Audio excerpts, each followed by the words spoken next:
Beloved sister, welcome to this gentle full moon in Cancer. She is, of course, the mother, creatrix within you. She who translates from her womb into the world life, creation, power. The whole shebang all comes from here. A beautiful quote to open us up is, like the great mother herself, the feminine mystic doesn't view creation as a damaged object in need of repair, but rather a beloved child in need of care.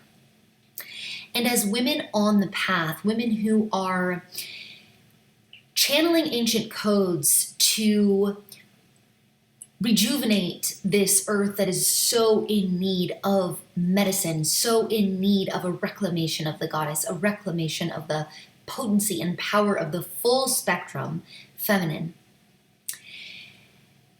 Cancer is a really important zodiac sign for where we find ourselves, because Cancer is that caring, empathic, emotional, intuitive, loyal, generous, domestic, she who values the home, she who values family, she who is in connection with her heart, in connection with the power and the strength, the greatest power and strength on the planet, perhaps, which is the power of vulnerability, the power of surrender, the power of connection, the power of relationship. And yet, mother is a tricky archetype for modern women. And let's be very clear, when we're talking about mother, we're not just talking about those who mother physical children into the world, but in fact, we are all creating the world through our womb creative power. We create businesses, we create our lives, we create our relationships, we create our homes, we create our gardens, we create our neighborhoods, our communities. And yet, mother is a tricky archetype because on the one hand, it was one of the few, if not the only, specific functions of women that continued to be celebrated throughout patriarchy. Even if it was often dehumanizing in the sense that women were prized for their capacity to produce sons, to continue the bloodline and breed an inheritor for much of the patriarchal development. But also, how many of us have a complicated relationship with our mother? How many of us, in fact, have few, if any, older female mentors we desire to emulate who are modeling mind, body, spirit health? The model of the self-sacrificing mother is idealized, of course, a remnant of the patriarchal belief that women's primary use and value lies in providing children and creating a comfortable environment for husband. And at the same time, this continues to be, we're getting like deeper and deeper into tricky territory as, of course, modern feminism saw all of that abusive twisting of the mother archetype and said, women, get out of the house, burn your bras, get out of the house, go into the corporate work world, make money, forget all that. And that has, of course, left generations of children without a primary caregiver in the home, farming out children to schools early and earlier. And so there's a lot of tricky little pieces here, sisters. When we look at the mother, it's not just like, oh, the mother, let's just flounce and bounce in the beauty of this archetype, because that is actually part of the tricky nature of the way that patriarchy has disempowered women, right? Is to be like, oh, you're a mother, that's what makes you valuable. And yet, that hasn't helped, us to have healthy mothers necessarily. So as women who are creating a new template for what motherhood and creatorship is in this world, I would love to bring us to our breasts And I welcome you to touch your breasts right now, if that feels safe for you, if that feels available for you.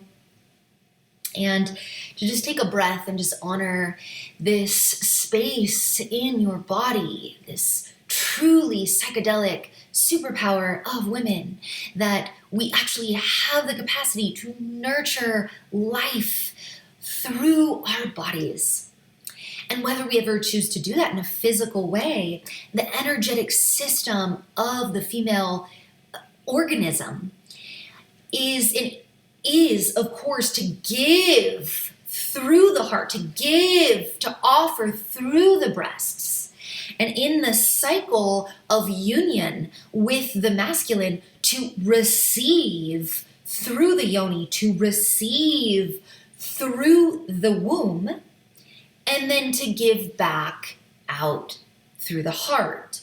So in sacred union, if there is sacred union either with a male or female, or in a partnership where one is holding one polarity or the other in any given moment, that is the energetic exchange of union, is that women offer through our heart, men receive through their chest, women receive through the phallic implantation through our womb, through our yonis, and of course our wombs are yin organs. So let's talk about the metaphysical anatomy and also just like very basic biological anatomy of motherhood. The womb receives, and this is the foundational logic of the feminine, is that in fact, woman must receive first in order to give. So the perfect example is to receive seed, to multiply that seed, those cells into a human, and then to give back a human into the world. Whoa.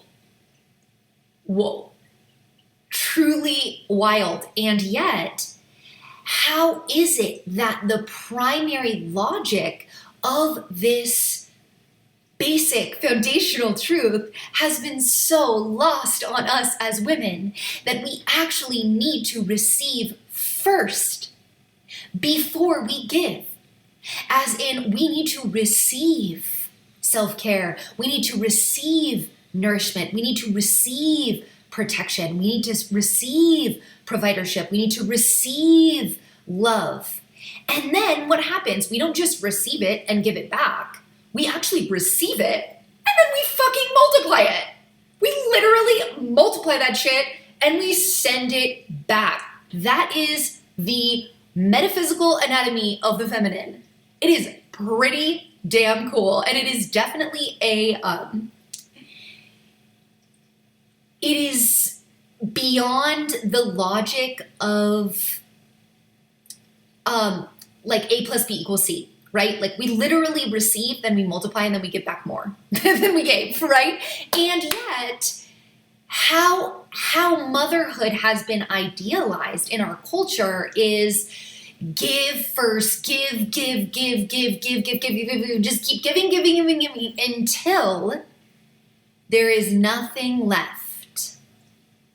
This is the martyr archetype that is so intermeshed in the mother archetype in a patriarchal culture.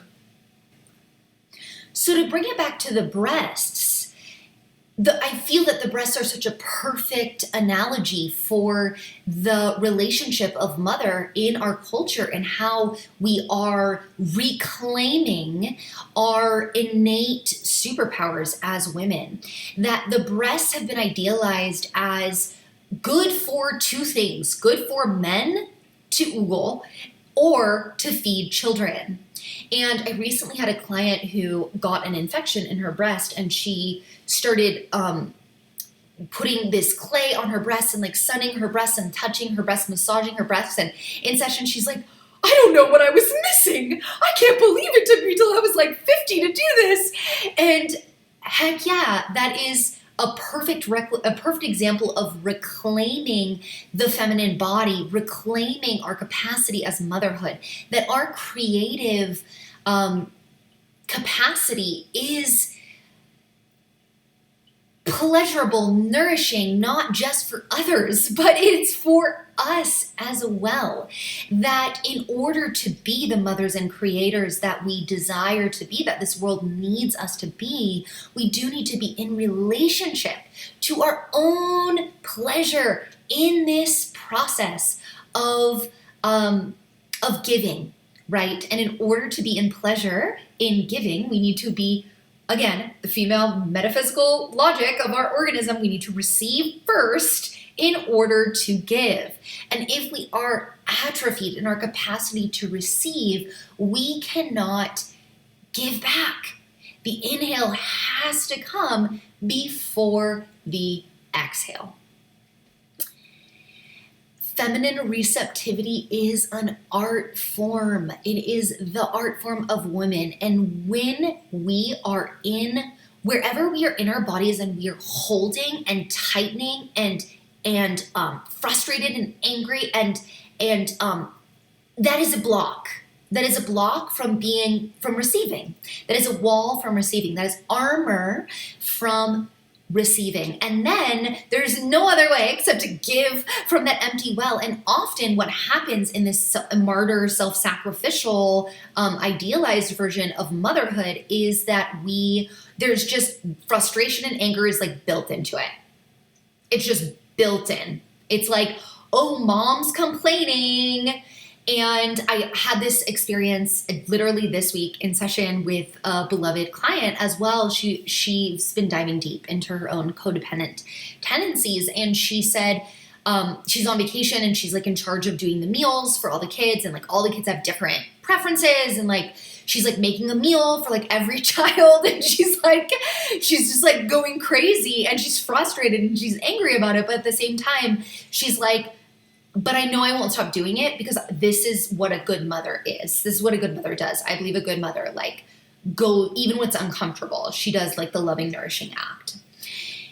And of course, our being is what infuses into our doing. So our being speaks louder than our doing. So if we're in a place of frustration or anger with the offerings we're giving to our clients, partners, lovers, children, we are infusing that pattern into their psyches, into especially children, right? Imprintable children, but also we are infusing that pattern into whatever it is we are gifting. So it no longer becomes a gift, it becomes the food of guilt. Sacrificing is the way to show love.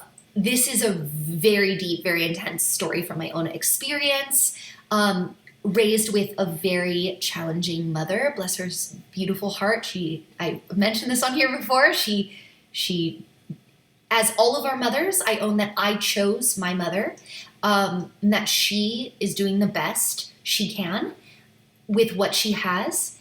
And in terms of your relationship to your mother, how did your mother, in what ways was your mother impeded from being in her self-love or self-expression, even in potentially her own mind, her own psyche, her own heart?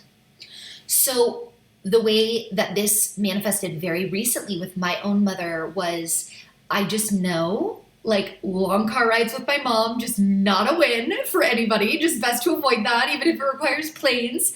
And I decided to drive her from my home in Southern California over here to my birthplace, over to my home in Sedona, which is an 8-hour drive. And I was also, it was the day of my first blood, of my month, second round of that idea. But long story short, without getting into the details, I ended up having like a full-on meltdown in the car. We made it like maybe 6 hours. And then I had a fucking meltdown, straight up meltdown. And I was bawling and crying and just had totally lost my shit. No nervous system regulation. It took me a while to really call on grounding. And during that time, it was utterly fascinating, the dynamic. In fact, I'm so grateful for that experience because it taught me so much about the mother wound. It taught me so much about my own personal wound, which as women, the mother wound is a sacred wound for all of us. We are all here to heal the mother wound. We are all here to reclaim the mother archetype as she who is in her fullness, not giving from the empty bank account. But what I experienced in that situation where I was in full meltdown, bawling, and what happened is I was crying for like an hour in the car. And during that entire time, my mom was so uncomfortable. Keep in mind, my mom's also a therapist, so she supposedly is versed in emotional intelligence and nervous system regulation. But what happened during that time was that she could not handle it. She could not handle it at all. She could not handle that I was crying and that I was in a state of emotional dysregulation. It brought her into such a state of emotional dysregulation that I was crying, and I had this huge, she was just like, and all of a sudden it became like, oh, she was like angry at me for crying and like, just like so upset with the situation, just livid with the situation. And it was so illuminating for me because I had a flashback to being a baby and just knowing that as I cried as a baby, that she could not regulate her nervous system in order to regulate my nervous system, because babies don't have the capacity to regulate their nervous system. So as a result of not having a caregiver who could show me what it was to have a regulated nervous system, I have spent my entire adult life learning to regulate my nervous system and then supporting women to regulate their nervous systems. And I can tell you that working with hundreds of women close in one-on-one close mentorship, that this is a very common experience as far as mother wound talk. When we're talking about the mother wound, what we're really talking about is this, I have to prove myself to be worthy of love, or I have to be a certain way in order to be worthy of love, or I have to do a certain thing in order to be worthy of love, or I have to give a certain amount in order to be worthy of love. So think back to that client I mentioned who I have to sacrifice myself, my time, my energy, my creativity to make every child a separate dish in order to be a good mother. And because being a good mother means I'm worthy. So another way to phrase this is self-betrayal, self-abandonment in order to earn love and approval. The mother wound is how we learned to self-betray in order to secure connection. And although we tend to think about betrayal or abandonment as a crime against us, like a victim mentality, if we actually dig into the psychology of betrayal, the experience of betrayal, we will find that we always betray ourselves first before we are betrayed by another. And of course, we always say this with deep honoring and love and compassion for ourselves and all that we've inherited from our mothers and the collective mothers throughout the patriarchy. And now we're calling on the pre-patriarchal mothers to remind us, what is it to mother, to offer, to create this world from a place of fullness, from a place of, I don't have to prove myself to be valuable. My being is my value. My doing emanates from that value. My doing doesn't prove that my being is valuable. And one way this manifests for women is apologizing far too often. Do you apologize for things that you do not need to apologize for? Do you go out of your way to make other people feel comfortable? Do you wear your martyrdom like a badge of honor or connect with other women through commiseration connection, which is like, oh yeah, and I haven't washed my, it's, honestly, this can be very real among new mothers. having supported so many new mothers in my life, it's like very real to not get a shower for a week. Like it's very real to be like, to connect with other women being like, yeah, I haven't like had 5 minutes to myself in a year. And so actually I have not watched this show, but I heard that there's a show, a dark comedy out right now called Night Bitch, which is about a woman who gives birth to her child. As a result, she gives up her passion for art and creating and painting. And something happens where she starts to become a werewolf. And at night she breaks out and she like stalks the town with her wild woman. And she is just doing all the crazy werewolf things. And then she comes back and she's like, whoa, what happened? And here's my life, like as a mother, my unkempt, untended self as mother.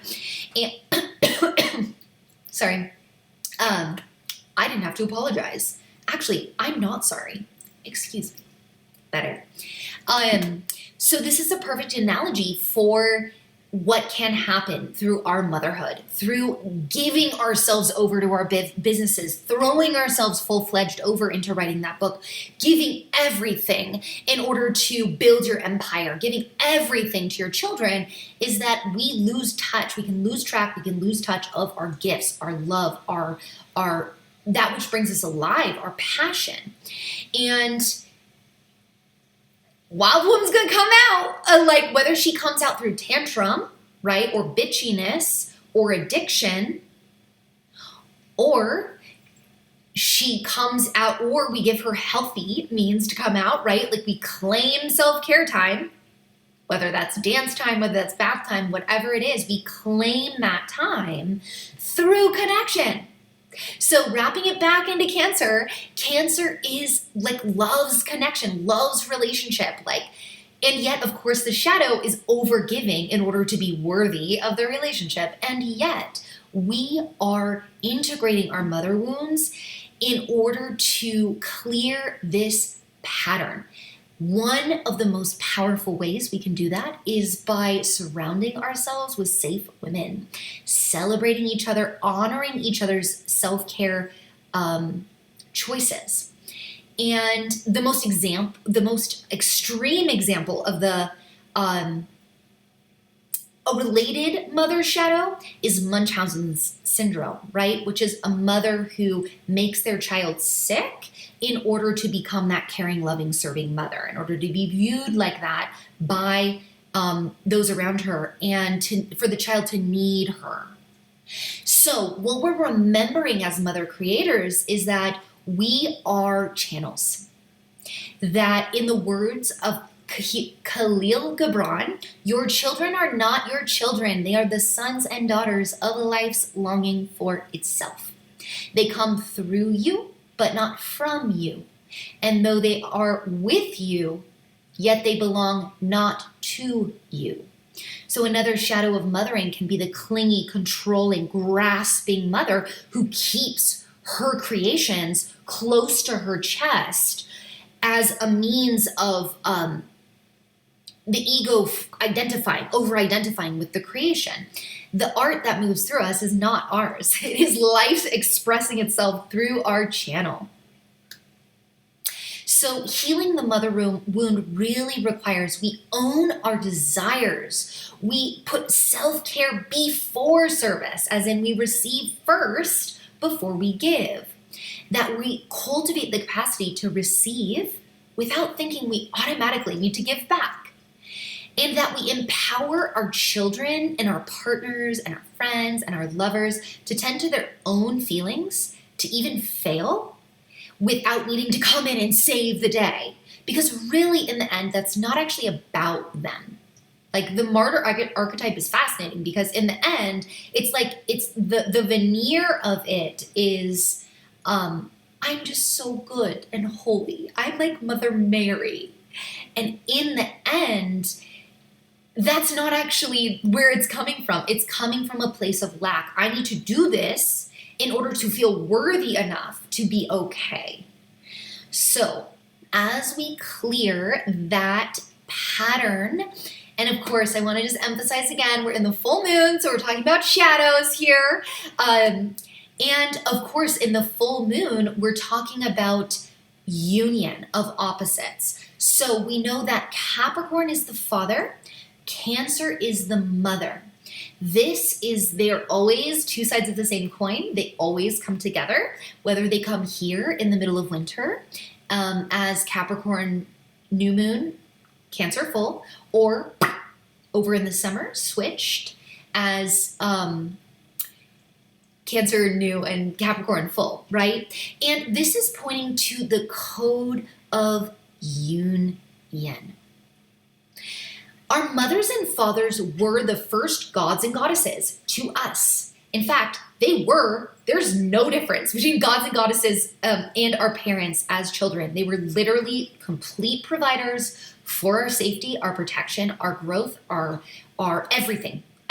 We are completely dependent on these deities.